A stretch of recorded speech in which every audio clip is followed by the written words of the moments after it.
Welcome to the Brick Velocity Podcast, the show dedicated to helping you maximize your returns by buying and selling Lego. Each episode, your host Ryan will break the stereotypes of investing in Lego, and you can use that advantage to boost your long-term profits. Now, on to the show.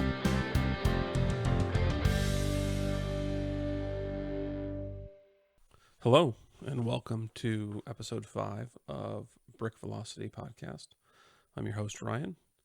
Today, we are going to talk about Disney Lego sets. This is one of my favorite themes to invest in overall. Year by year, they have a number of sets that retire that always do very well. I also feel like it's a relatively overlooked theme.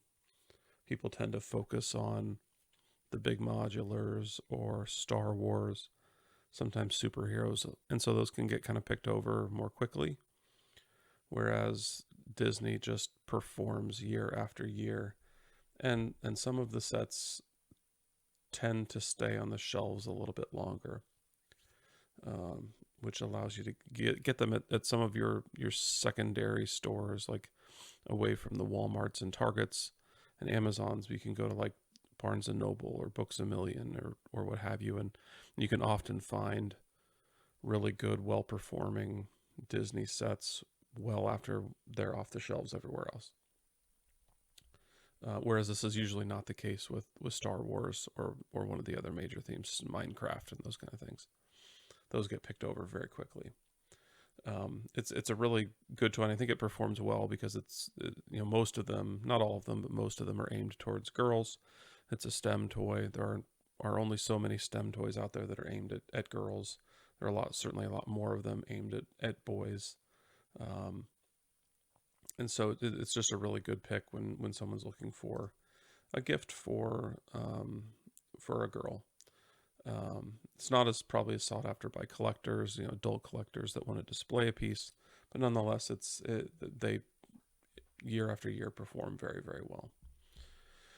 So we're going to talk about 3 sets briefly. 2 of them are very similar. The first one is my favorite of the Disney sets retiring this year. It's 43176. This is Ariel's Storybook Adventures. This is a line of toys that they made, or a line of sets that they made 2 years ago. Released them in January 2020. They started with 3 of them, if my memory serves. There was an Ariel set, a Belle set from Beauty and the Beast, and also a Mulan set. And the Mulan one retired after just 1 year. The other 2 have gone on to finish a second year. And the Ariel one is retiring this year. The Mulan one did very well, even though it's a historically less desirable character than Belle in terms of Lego sets and historical, sort of performance for retired Lego sets. Well, actually, Mulan kind of cuts a couple of different ways because Mulan's only been included in a couple of Lego sets. And so if you want to get a Lego set with Mulan in it, you only have a couple of choices. But Ariel is year in and year out probably the most popular Disney character. I don't know if it's across the board the most popular Disney character other than Mickey and Minnie Mouse in all toys, but it certainly is in Lego. There must be some sort of crossover between people that like Ariel and people that like Lego. Nonetheless, this is my number 1 pick. It's actually starting to evaporate from the store shelves. I think most Targets don't have it on their shelves anymore. It is still available for shipping from Target. It's back ordered on Lego.com, but this one's going to be a real strong performer. The Mulan set more than doubled in a year. It's a $20 set that's now over $40. I would expect Ariel to do similar, if not better. It's sort of bounced back and forth between $20 and $16 on Amazon. It has gone in and out of stock a little bit at Amazon, for a few days here and there. And it consistently, this is the Ariel set, it consistently jumps up into the $30 range, which is great for right out of the gate, jumping up in price. There's really strong demand for this toy. It's at full price right now on Amazon, and its seller rank is around 1,800, which is fantastic for a full price set. It's a small box. It's easy to ship. Um, it's a 5+ set instead of a 6+, so you get an extra year of coverage for children that it could be bought for. But really, just looking at the major factors that I look at, which is, how long it's been on the shelves, what its price is, and its rank. Those all work really well. It's only been on shelves for 2 years. It's not likely to be um, replicated or reproduced in another form anytime soon. They did make 2 storybook sets that are based around Frozen. I don't think that another one based around The Little Mermaid is going to be coming. So it's kind of a unique design with a case that closes and can be carried around. So overall, really like this set. I think it's, I've already accumulated a good number of them, and we'll try to get some more before the winter's out. I don't know exactly when it's going to disappear off of Target, but nonetheless, it's a great set. The second set I'm going to talk about is its sister set, the Belle Storybook Adventure set. This one's actually disappeared off the shelves even a little faster.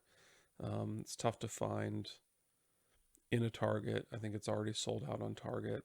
You can still find it in Barnes & Noble and some other places. Belle is on the shelves in some Targets. It's not available for shipping, but it is available on the shelves of a number of stores, so you may be able to find it there. It's available on Amazon as well, at full price, $20. It's already sold out on Lego.com, whereas the Ariel set is back ordered, which means it'll probably be sold out here pretty soon. But it's also a very strong performer. This set's been out 2 years with the other 2 storybook sets. On the random occasions that Amazon's gone out of stock, it's popped up into the high 20s, low 30s. Its sales rank is spectacular. Right now, it's full price on Amazon, and its sales rank is around 1,800, which is great. Certainly think it checks all the boxes. It's a very desirable character. Belle has always done well. She was part of the original set of Brickheads, the Series 1 Brickheads. Her and the Beast, and they were really popular.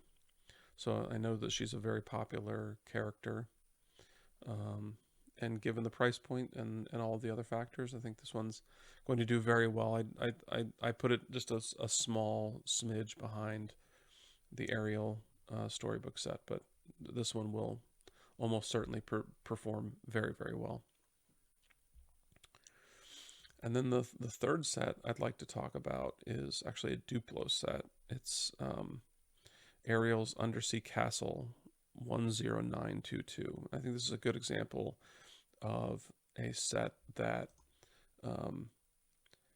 is in Disney, but also Duplo. So we can talk about Duplo for just a second. I don't think of Duplo as different from a separate theme.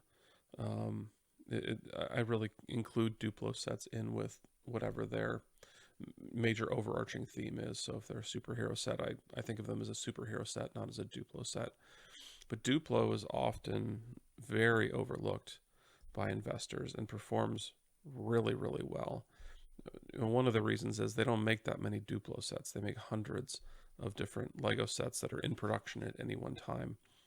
Whereas Duplo, there might be 30 or 40, maybe even less, that are on the market and available at any one time, which means that for a particular character, if you want an Ariel Duplo set, if you're buying if you've got a baby you're buying for, and maybe they've got red hair, or you think for some reason they might like an Ariel set, or you like Ariel, or they like fishes, or whatever. There's only going to be one option for you, and maybe 0 options for you in any given year. And so, Duplo stays on the shelves longer because it's sometimes in different sections from the regular Lego sets. And so people that are investing sometimes just miss it on the shelves. And also, it's not one of those kind of splashy themes that will attract a lot of investors. So let's talk about this set. It has Ariel, very popular character. Um, has been a popular character in Duplo as well. Um, it is, at a very good price point. It's a $30 set. Been, at $24. It's been 20% off most of its life.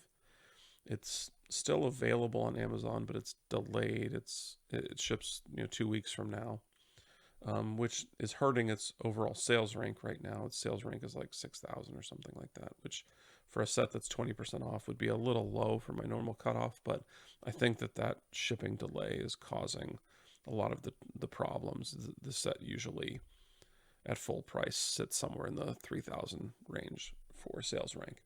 So I'm overlooking that a little bit. And this has gone out of stock a couple of times on Amazon and has popped up into the 40s, even a little bit higher for Christmas time last year. Popped up into the high 40s. It's only been on the market a year and a half. Came out in the summer of 2020, and is retiring this year. I would expect this set to do very well. I wouldn't be shocked at all if this set doubled in price in a year to $60, certainly into the high 50s, so that you could double your money if you bought in at 20% off. Like I said, this set is starting to disappear from the shelves a little bit. You can't find it on the shelves of any Targets around me, though it is still available to ship. And given the Amazon shipping delay, means they're probably getting low on stock. It is still available at full price on Lego.com. So this will be one that I will certainly try to accumulate a good number of. It's a nice big Duplo set. Some sets are very small, only have 10 or 15 pieces. This one has 35 pieces, so it's a pretty substantial set. Has the fish theme, has flounder in it. It just checks all the boxes. So this will be one that I try to accumulate some number of before the end of the year. So those are the three main sets that I wanted to talk about, but I'll give some notes on a couple others that I like. I would put these kind of at a discount to the others, whereas the three sets I've talked about already, I'm aggressively buying right now. I'm not waiting for super big discounts or other deals in order to accumulate them. I like them at full price. And so to the extent I can get any of them at a discount, I'm going to do that. But there's some others that I'm keeping my eye on in the Disney theme that I certainly like. And if I see them at a good discount, or I see them starting to disappear from the shelves, I might take a swing at some of them. One of them is another Duplo set, 10924. This is a Lightning McQueen Duplo set. It's got a nice sales rank. It's a $30 set. I put it kind of a tick behind the Ariel set, but I certainly will keep my eye out for this set in the wild as I'm hunting for deals, or if there's a nice gift with promotion at Lego.com, I'll pick up an allotment of the Lightning McQueen. And then there's two Frozen sets, 41167 and 43172. This is the Frozen 2 Arendelle Castle and the Magical Ice Palace. I like both of these. They're kind of similar because they're larger Frozen sets. They have an $80 price tag. So that's a little high for my investing taste. That means if you get them at 20% off, then that set's got to get to $150 in order for you to double your money, which is tough. Sometimes tough for an $80 set to double in that first year. They certainly have nice sales ranks. And then the only other question mark on a set like this is that Disney's done a number of ice palaces or ice castles or frozen castles, and you just never know when they're going to release another one, which will certainly take away demand from these two sets. I think the Arendelle Castle is probably a little bit better in that respect, because it's unique. They've done a number of ice palaces, but I would doubt seriously that they will redo the Arendelle Castle itself. in the next year or two. So if I happen to see these at 30% off, I'm going to be buying them, but I'm not going to pay full freight for these sets at $80. I think they're just too many better opportunities with your money, ones that I've talked about in previous episodes, and also the 3 that I talked about in this episode. Okay, that's our show for today. I hope that you enjoyed the content. If you want to reach out to the show, feel free to email us at podcast@brickvelocity.com. Please, tell somebody about this podcast if you like it. If you know somebody in your life that wants to have a little bit of a side hustle for, that's fun with toys, doesn't break the bank, pass along this podcast to your friends. Like and review us on whatever platform you download podcasts, and we will see you next time. Thank you for listening to the Brick Velocity podcast. If you liked what you heard, please subscribe to the show and give us a rating and review. See you next time.